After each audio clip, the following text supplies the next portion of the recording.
네. 성경은 분명히 이 배도에 대해서 말씀을 하고 있습니다. 데살로니가후서 2장 3절에 보면 누가 어떻게 하여도 너희가 미혹되지 말라. 먼저 배도하는 일이 있다고 말씀하고 있습니다.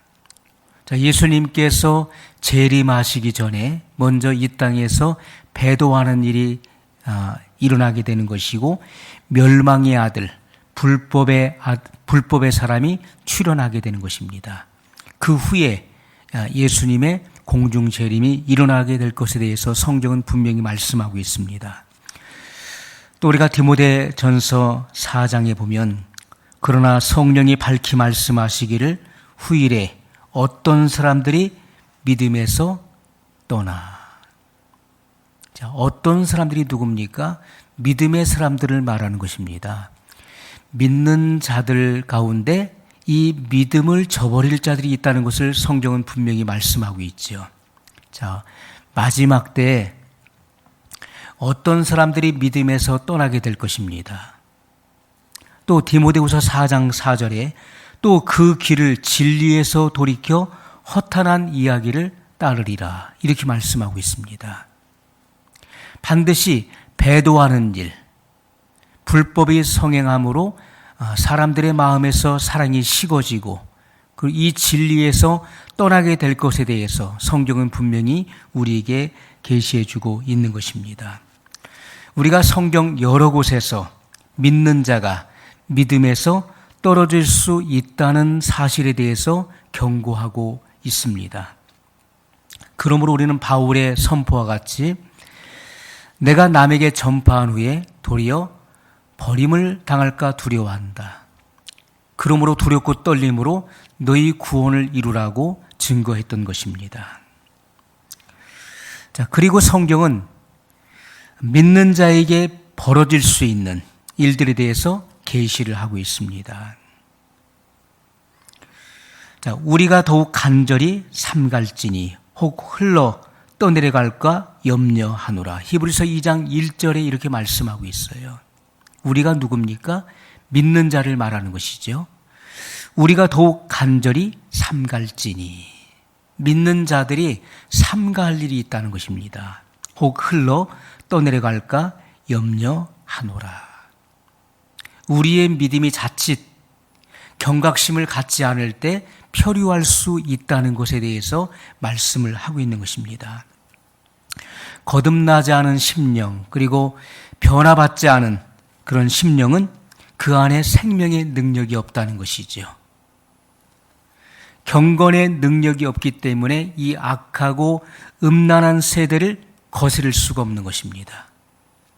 이 시대의 풍조에 밀려 떠내려갈 수밖에 없다는 사실을 성경이 증거하고 있는 것입니다. 여러분, 성경은 장차 되어질 일들에 대해서 현재와 같이 우리에게 증거해 주고 있는 것입니다. 하나님은 과거도 없고 미래도 없으신 바로 현재만 있는 분이시죠. 우리 인생에 있어서 장차 되어질 일들에 대해서 성경은 현재와 같이 우리에게 말씀을 하고 있는 것입니다. 또 디모데전서 1장 19절에 보면 어떤 이들이 이 양심을 버렸고 이렇게 말씀하고 있어요. 장차 이 양심을 버릴 자들이 있다는 것에 대해서 성경은 분명히 계시하고 있습니다. 그 믿음에 관하여는 파선하였느니라. 믿음이 파선됐다는 거예요. 우리가 죄를 답습해 보십시오. 그것이 우리 일상 속에서 큰 죄든지 작은 죄든지 죄를 답습해 보십시오. 그러면 그 죄가 습관이 될 것입니다. 양심은 화인 맞게 될 거예요. 그런 사람은 하나님에게서 떨어질까 염려해야 된다는 것입니다. 우리가 양심의 화인을 맞는다는 것은 불도장이 찍힌다는 거예요. 우리가 가축도 도살장에 끌려가기 전에 화인을 찍게 됩니다. 그 불도장을 찍게 돼요. 그리고 나서 이 사망 선고가 내려진 이후에 죽임을 당하게 되는 것입니다. 죄를 답습하게 되면 그 죄가 습관이 되어서 결국은 그 양심이 마비된다는 것입니다. 그 양심의 기능이 더 이상 기능을 발휘할 수 없게 되는 거예요. 죄를 죄로 알지 못하는 것입니다. 양심의 기능이 마비됐기 때문에 죄를 짓고도 그 죄에 대한 그 아픔을 느끼지 못하게 되는 것이죠. 그런 사람은 하나님에게서 떨어질까 염려해야 된다는 것을 성경이 증거하고 있습니다. 형제들아, 누가 믿지 아니하는 악심을 품고 살아계신 하나님에게서 떨어질까 염려할 것이요. 성경은 분명히 이렇게 말씀하고 있어요. 하나님의 말씀을 믿지 않기 때문에 믿지 않는 그 불신이 곧 악심이라는 것입니다. 악한 생각이라는 것이죠. 부패한 인간의 본성 속에서 악한 생각이 유출되는 것입니다. 그 악한 생각이 끊임없이 솟아나오게 돼 있는 거예요. 그러므로 하나님의 그 마음을, 하나님의 그 뜻을 그 부패한 본성으로부터 거스르게 된다는 것을 성경이 증거하고 있는 것입니다. 자, 그러면서 야고보서 5장 20절에 이렇게 말씀하고 있어요. 진리에서 떠난다. 믿는 자들이 진리에서 떠날 수 있다는 것에 대해서 말씀을 하고 있습니다. 내 형제들아, 너희 중에 미혹하여 진리를 떠난 자를 누가 돌아서게 하면, 이렇게 말씀하고 있죠. 너희 중에 미혹하여 진리를 떠난 자를 누가 돌아서게 하면, 믿는 자들 중에서 진리를 떠난 자들이 있다는 것입니다.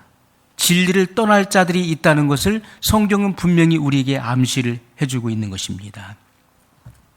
마지막 시대의 징조에 대해서 디모데후서 3장에 분명히 밝히고 있어요. 마지막 시대는 어떻습니까? 사람들이 돈을 사랑하게 된다는 것입니다.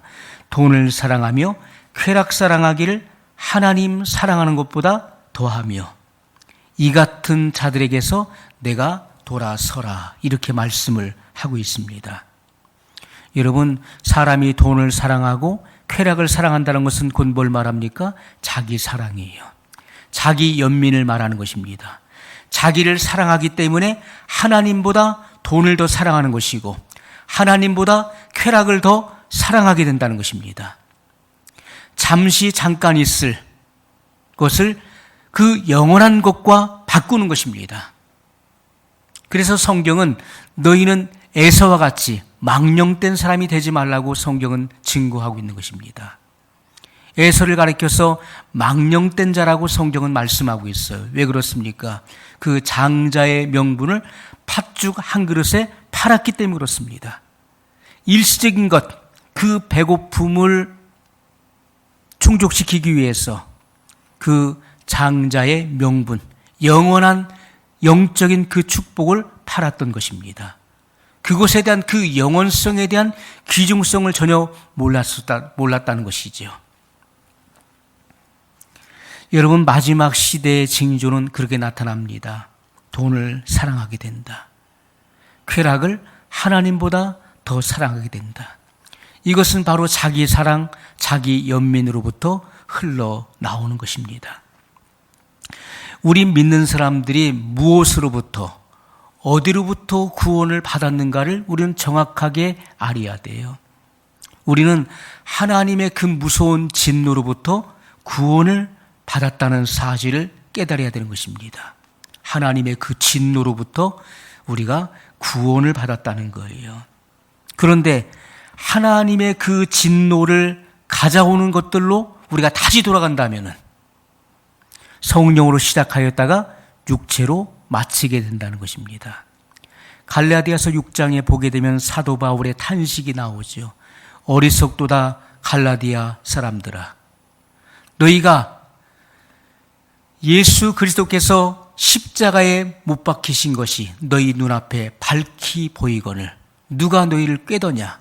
너희가 성령으로 시작하였다가 육체로 마치겠느냐? 그렇게 탄식하는 장면이 나옵니다. 처음에는 성령으로 시작했어요. 그런데 그 결국은 육체로 마치게 된다는 것이죠. 장차 이런 일들이 나오게 된다는 것입니다. 왜냐하면 마지막 시대는 배도의 때이기 때문에 그러한 일들이 이제 나오게 되는 것입니다. 여러분, 오늘날 WCC, WEA, NCCK 이러한 모든 모임들이 무엇을 말합니까? 배도를 의미하는 것입니다. 믿는 자들을 미혹해 해서 배도하게 만드는 것이죠. 마지막 시대는 불법이 성행하게 되는 것입니다. 진리보다는 비진리를 더욱더 추구하게 된다는 거예요. 사단의 그 계략에 의해서 이 세상이 그 풍조가 그렇게 밀려가게 돼 있는 것입니다. 성경은 분명히 이 장차 되어질 일들에 대해서 우리에게 경고하고 있는 것이죠.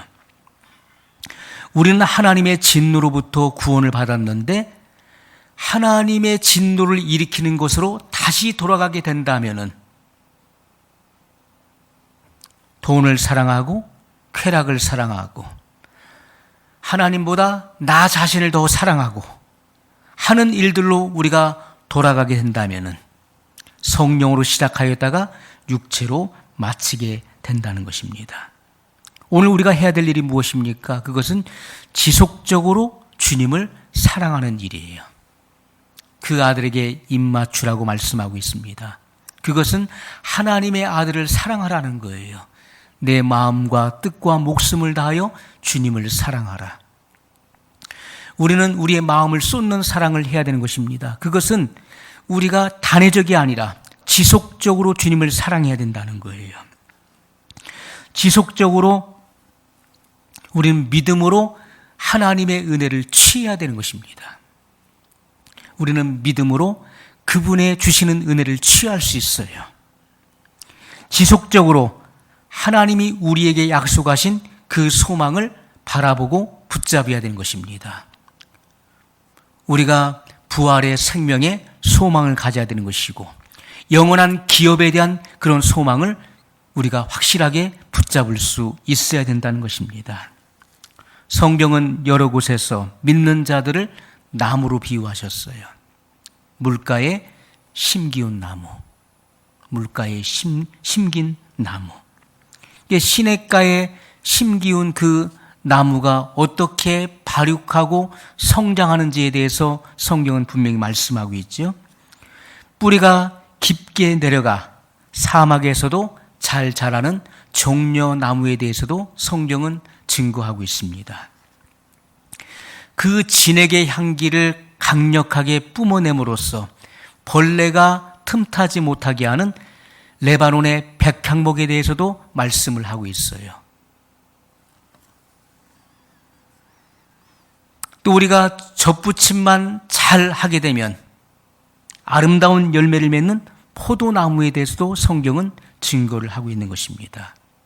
믿는 자들을 이렇게 나무로 비유하고 있다는 것이죠. 그런데 이 나무들의 특징을 보세요. 그것은 이 땅에서요. 그 뿌리를 그 땅 속에 깊이 내려서 수분을 공급받는 것입니다. 그 수분을 흡수해서 그 생명을 유지하게 된다는 것이죠. 우리가 하나님께로부터 오는 그 은혜를 우리가 흡수해야 되는 것입니다. 하나님의 은혜를 흡수해요. 그때 우리는 그 생명력을 유지할 수 있게 된다는 것입니다. 예수님께서 오실 때 예수님은 성령의 열매를 찾으시는 것입니다. 성령의 열매들을 찾으시는 거예요.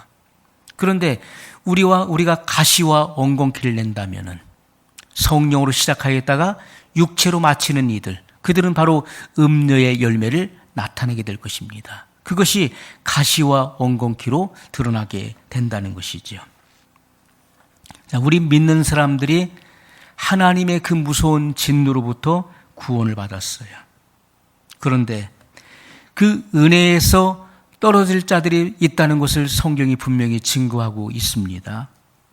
이것은 우리의 영적인 입맛이 세상 입맛으로 바뀌어지는 거예요. 오늘 우리는 우리의 신앙을 점검해 봐야 돼요.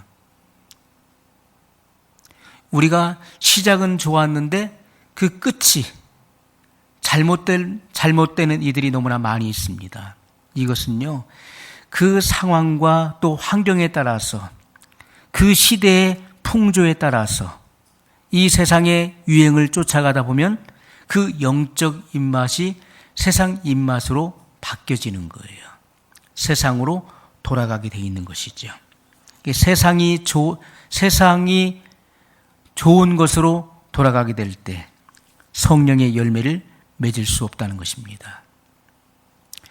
여러분, 우리가 무엇이 좋은가를 한번 생각해 봐야 돼요. 지금 내 입맛이 영적인 입맛인지 아니면 세상의 입맛인지, 내가 영적인 것을 더 사모하고 추구하는 것인지 아니면 세상을 더 추구하는 것인지, 우리 자신의 영적인 상태를 점검해 봐야 된다는 것입니다.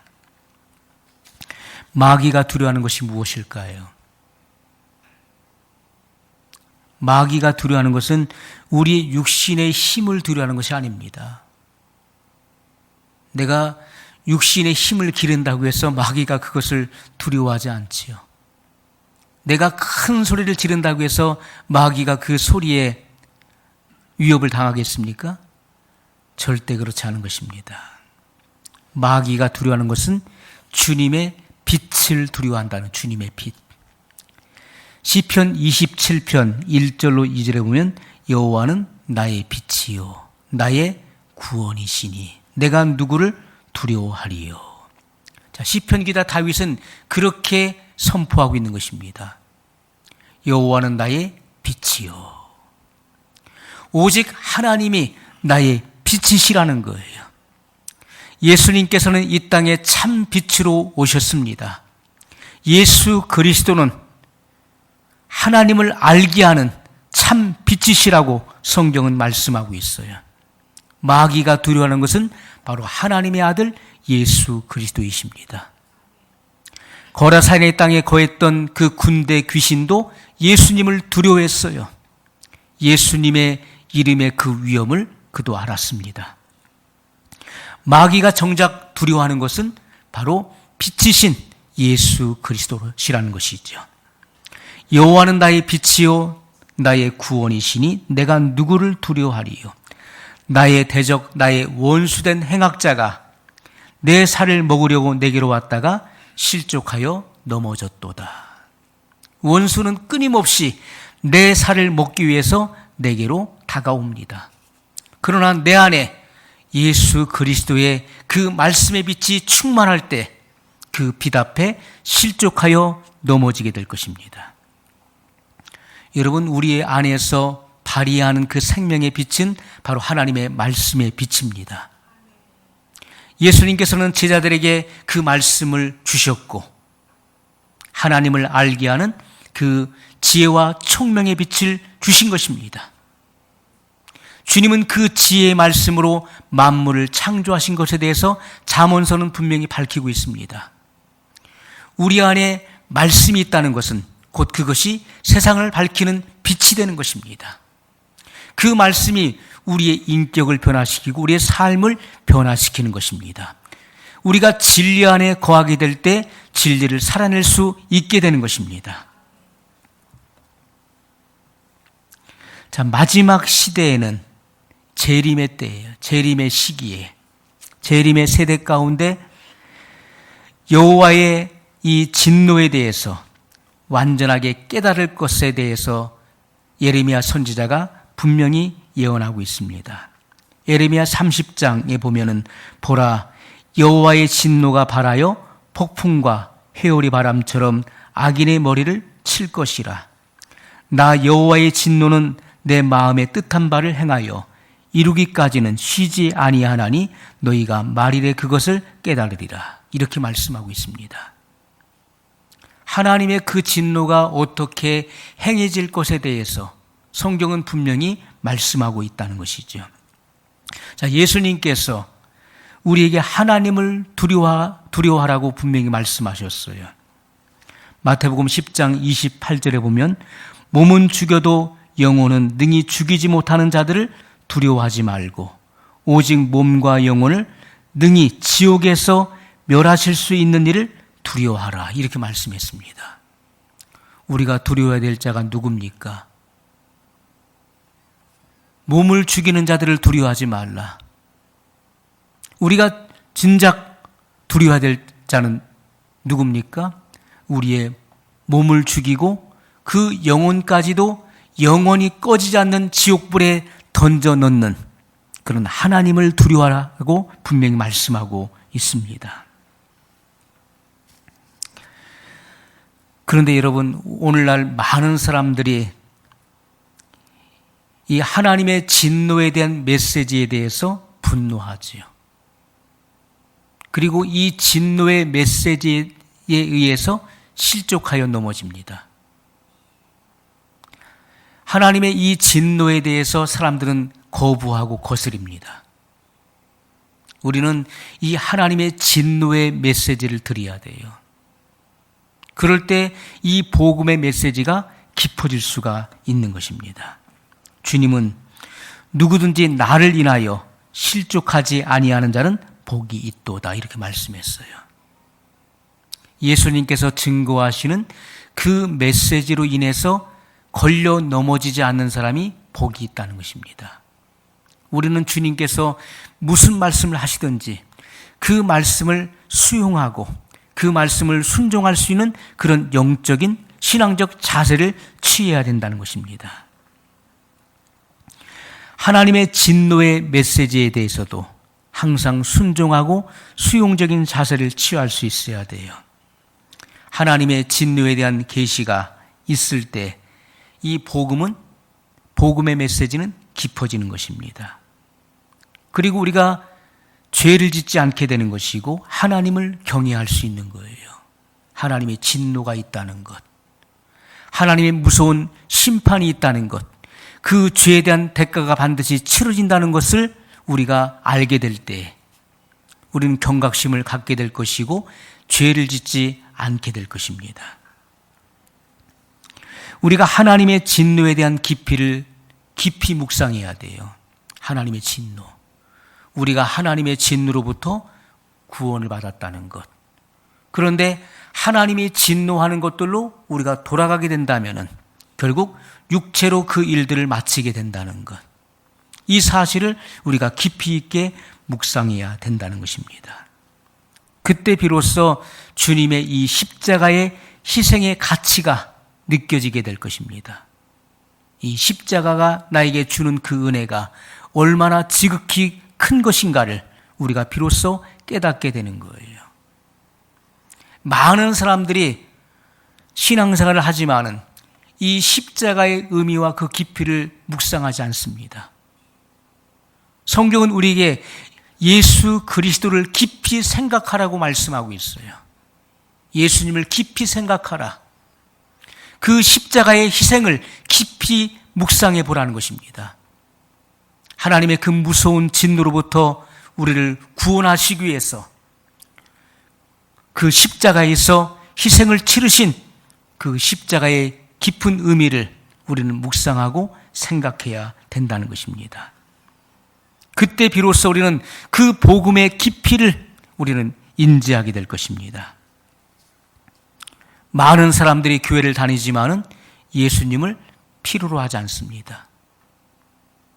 여러분에게 있어서 예수님은 정말 중요한 분이신가요? 예수님이 없이는 한순간도 살 수 없는 분이 되셨나요? 예수님을 사랑할 수밖에 없는 필연적인 존재가 되셨나요? 많은 사람들이 의외로 교회를 다니고 신앙생활을 하지만은 예수님을 필요로 하지 않는다는 것입니다. 내가 필요하지 않는 예수님에게 내 생명보다 주님을 더 사랑할 수 없다는 것이죠. 그런 마음은 결코 나올 수가 없습니다. 내가 예수님을 필요로 하지 않는데 어떻게 내 생명을 바치는 그런 희생과 그런 헌신이 우러나올 수가 있겠습니까? 내가 정작 예수님을 필요로 하지 않는데 어떻게 내 생명을 주님을 위해서 바칠 수가 있겠습니까? 안 되는 것입니다. 정말 예수님은 내 삶에 있어서 필요한 분이신지 그것이 내 삶 속에 느껴져야 돼요. 지금 이 마지막 시대는 라오디게아 교회의 시대와 같은 것입니다. 계시록 3장 14절 이하에 보면 라오디게아 교회에게 주님은 말씀하셨어요. 사도 요한을 통해서 라오디게아 교회 사자에게 편지하라 말씀하셨습니다. 그 교회의 모습은 어떻습니까? 나는 부자라 부요하여 부족한 것이 없도다. 그렇게 말했습니다. 라오디게아 교회, 바로 민중을 기쁘게 하는 민주주의 교회였습니다. 다수결의 원칙을 따르고 다수를 존중하는 하나님의 뜻보다도 다수의 성도의 그 만족을 취하는 그런 교회였습니다. 그 교회는 물질이 풍성했어요. 부족한 것이 없었습니다. 그래서 그 교회는 이렇게 말했어요. 나는 부자라 부요하여 부족한 것이 없도다. 그러나 예수님께서는 뭐라고 말씀하십니까? 내 곤고한 것과 내 가련한 것과 내 가난한 것과 눈먼 것과 벌거벗은 것을 알지 못하는도다. 그들은 자기 자신을 가리켜서 나는 부자라, 우리는 돈이 있어, 재력이 있고 교세가 있어, 부족한 것이 없다, 모든 것이 다 부유하다, 그렇게 자기 자신을 과신했지만은 주님의 눈으로 보았을 때 그 라오디게아 교회는 곤고했다는 거예요. 그 교회는 정말 주님의 눈앞에 비춰지는 그 교회의 모습은 가련한 모습이었다는 것입니다. 그들은 가난했어요. 영적으로 가난했다는 것입니다. 빈핍했고 아무것도 영적인 그 어떤 것을 영향력을 소유하지 못했다는 거예요. 그들은 눈이 멀었고 그들은 벌거벗었습니다.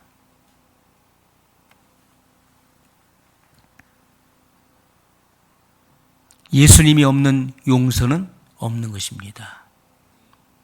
예수님이 없는 사랑도 없는 거예요.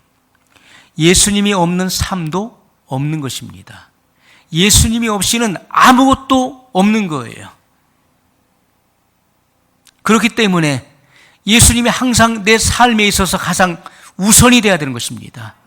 예수님이 내 생에 있어서 가장 최우선의 자리에 있어야 된다는 거예요. 그런데 이 마지막 시대에는 물질 만능주의로 흘러가고 있습니다. 우리가 신앙생활을 하면서도 예수님이 있어야 될 그 자리에 물질이 차지하고 있고 나의 쾌락이 그 자리를 차지하고 있어요. 자기 자랑과 자기 연민이 예수님이 있어야 될 그 자리를 차지하고 있다는 것입니다. 그렇기 때문에 이 마지막 시대에는 예수님을 절대적으로 필요로 하지 않는다는 것입니다. 예수님이 없이도 신앙생활을 할 수 있는 거예요. 예수님이 없는 교회, 예수님이 없는 심령이 너무나 많이 있다는 것입니다. 그것이 바로 종교인의 신앙생활로 흘러가게 된다는 것이죠. 여러분, 우리가 분명히 알아야 될 것은 근본적으로 하나님은 이 세상에서 오직 한 인간만을 사랑하신다는 거예요.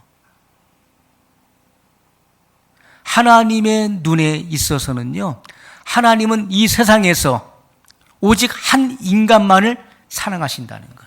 누구를 사랑하십니까? 나를 사랑하신다는 거예요. 하나님은 나를 사랑하십니다. 하나님은 나와 1대1의 관계인 것입니다. 하나님은 오직 나 한 사람만을 사랑하신다. 근본적인 하나님의 사랑은 그렇게 우리에게 나타나지는 거예요. 그래서 우리 믿는 모든 사람들이 그리스도 안으로 들어가지 않으면 하나님의 진노 아래 있게 되는 것입니다. 내가 하나님의 사랑을 받는 유일한 그 이유가 무엇입니까? 내가 법적으로 그리스도 안에 들어와 있기 때문에 하나님의 사랑을 받게 되는 거예요.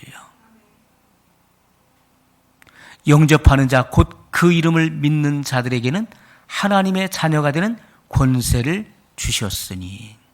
이 하나님 말씀은요, 법적인 효력을 갖는 거예요. 내가 그분을 영접할 때, 그분의 말씀을 믿을 때, 우리는 하나님의 자녀가 되는 의로움을 얻게 된다는 것이 바로 법적인 효력을 발휘하게 되는 것입니다. 그러므로 그리스도 안에 있는 자에게는 결코 정죄함이 없나니 생명의 성령의 법이 죄와 사망의 법에서 너를 해방하였습니다. 이것이 바로 하나님의 말씀의 법적 효력을 우리에게 발휘하는 것입니다. 그 말씀의 능력이에요. 그 말씀의 신실함을 우리에게 드러내는 것입니다.